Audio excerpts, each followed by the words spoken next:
So, you need to take apart your knife. Maybe you need to clean it out after skinning your prize from your intense bare-handed fight with a mountain lion. Or you got salt water in it from saving that drowning damsel in distress. Or maybe you just got some cheese in it from last night's enchilada. No matter the reason, cleaning out your RavenCrest OTF can be a very simple process. A few things you want to grab before opening up your knife. A lubricant if desired. A rag to clean out the dirt. And a 2mm metric bit or 5/64 Allen wrench to open the knife up. Getting started here, you want to grab your Allen wrench for step 1, opening the knife. Here today I'm going to be using a 2mm metric bit that comes with our RT1 multi-tool. It's a great little bit set that can be handy in everyday situations. Just going to use this little bit here, put all the tools away. We tend to try and hand unscrew and rescrew all of our bits in, that way not to use a power drill because sometimes it can strip the little screws.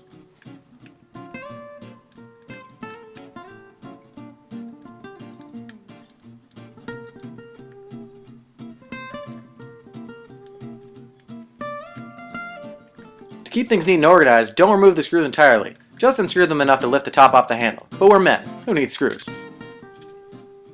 Actually, we're going to need those a lot, so you might want to put those back. Step 2. Removing the inside components. Once the top of the knife has been placed aside, carefully lift the spring and the metal plate out of the knife and set them aside gently, trying to make sure that the spring doesn't go flying off in the distance. However, if it does go off in the distance, don't fret, we'll cover that later. To remove the blade, hold the rear hinge back and carefully slide the blade out of the knife.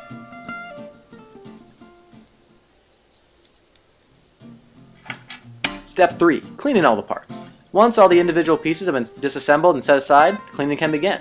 Take your tissue or rag, make sure whatever you use doesn't leave strands or fibers behind in the handle, and lightly brush out any dirt or lint built up in the handle. If there's excess gunk, blood, cheese, etc., go ahead and thoroughly clean it out with a rust-free cleaner. Once you've made sure all the excess gunk is off the handle in various parts, you can add a lubricant if desired. We prefer to use rust-free WD-40 in our knives. Not to try to add too much, you don't want to leave any excess WD-40 in the handle itself. As you see, I like to use and add a little puddle in the middle, and then wiggle it around until it gets to all the different corners. I usually then take a rag and wipe out excess WD-40, leaving a small thin layer in the handle. Step 4. Reassembling the OTF. Once it is all clean, you can start putting it back together. We essentially reverse the disassembly process, starting with the blade. Holding back the front hinge, carefully slide the blade back in, but leave it at about the halfway point in the handle. Next comes the spring/metal plate. If the springs happen to fly off, make sure to retrieve it and get any lint or dirt that's stuck to it off. To reattach the spring, locate the small lip. You'll notice one has a longer lip and one end has a shorter lip.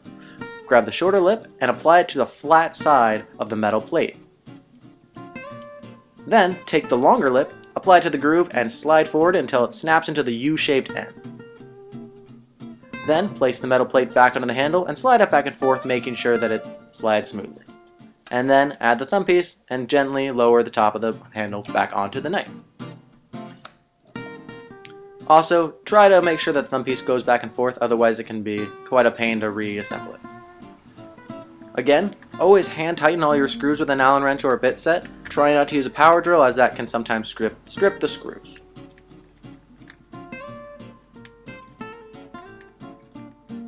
Last but not least, add your pocket clip to the end. It is ambidextrous, so you can choose whichever side you'd like to put it on, as well as hand screw the thumb piece in. That way it'll be easier for disassembly later down the road. Congratulations, you've successfully cleaned your OTF. Now get back out there and take on the wilderness. A bear, a lion, a man-bear pig maybe? Whatever it may be, have fun and stay sharp.